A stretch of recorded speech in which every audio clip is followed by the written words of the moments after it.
Breaking news here on SportsCenter Coast to Coast. Nick Saban announced today that incoming offensive coordinator Steve Sarkisian will assume duties in advance of the upcoming College Football Playoff National Championship, which means Lane Kiffin is out. We just thought it was in the best interest of our players, our program, and for Lane to assume his responsibilities as the head coach at Florida Atlantic. Hey, Lane did the best he could.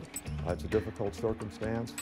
We certainly wish him well, and this decision was made after we mutually agreed that this would be the best thing for both parties. Just reflecting on the preparation for the game and trying to do both jobs, I thought it would be easier than it was. Rewatched the game a couple times last night. I was wondering, was I always there? Coach Saban's still there, so I don't think they're going to run a triple option or anything like that. I think that they'll stay within the philosophy of their program. Seeing Lane work and being around the office of game planning and working with the coaches, it's not just so foreign where I'm just coming in from the outside and trying to pick up where they left off. I've been around this thing. It's a sudden change coming into probably the biggest game of the season. I think we feel good about the situation we're in, and we all think that he'll do a great job come Monday.